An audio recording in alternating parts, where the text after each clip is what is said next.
দুবাইয়ের আলো ঝলমলে রাত, পিচের ওপর ট্রফি রেখে দাঁড়িয়ে হার্দিক পান্ডিয়া, চোখে মুখে আত্মবিশ্বাসের ঝলক, হাত দিয়ে ট্রফির দিকে ইঙ্গিত করে যেন বলছেন এটা তো আমাদেরই পাওনা ছিল। ৮ বছর আগের দুঃখের গল্প আজ বদলে গিয়েছে আনন্দে।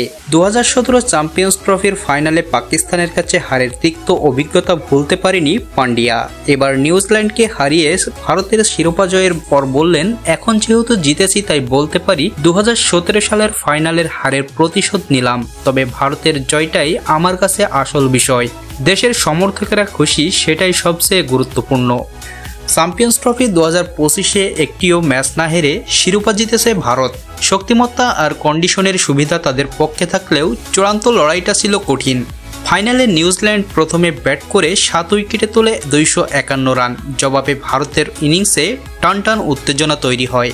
৫১ বলে ৪৯ রান দরকার, তখন ক্রিজে নামেন হার্দিক পান্ডিয়া। দ্রুত উইকেট পড়লে ম্যাচের মোড় ঘুরে যেতে পারত যে কোনো মুহূর্তে, কিন্তু লোকেশ রাহুলের সঙ্গে ৩৬ বলে ৩৮ রানের মূল্যবান জুটি গড়ে দলকে জয়ের পথে রাখেন তিনি।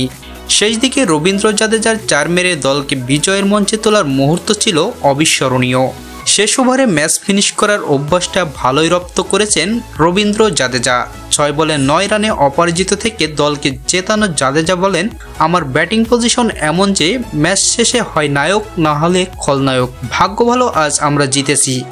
চ্যাম্পিয়ন্স ট্রফির আয়োজক পাকিস্তান হলেও সেখানে কোনো ম্যাচ খেলেনি ভারত। তারা পুরো টুর্নামেন্ট খেলেছে দুবাইতে। ভারত আগেই ঘোষণা করেছিল যে তারা পাকিস্তানে খেলতে যাবে না, যার ফলে টুর্নামেন্টটি হাইব্রিড মডেলে আয়োজন করা হয়। পান্ডিয়া এ প্রসঙ্গে সরাসরি কিছু না বললেও দুবাইয়ে বসবাসরত পাকিস্তানি সমর্থকদের ধন্যবাদ জানিয়ে তিনি বলেন, আমি নিশ্চিত দুবাইয়ে থাকা পাকিস্তানি ভক্তরা আমাদের পারফরমেন্স উপভোগ করেছেন, তবে কেন আমরা পাকিস্তানে যাইনি তার উত্তর দেওয়ার ক্ষমতা আমার নেই। ভারতের এই শিরোপা জয় শুধু একটি ট্রফি জেতার গল্প নয়, এটি ২০১৭ সালের ফাইনালের ক্ষত মুছে ফেলার গল্প। হার্দিক পান্ডিয়া, লোকেশ রাহুল ও রবীন্দ্র জাদেজার দুর্দান্ত পারফরমেন্সে ভারত আবারও প্রমাণ করল বড় মঞ্চে তাদেরই রাজত্ব।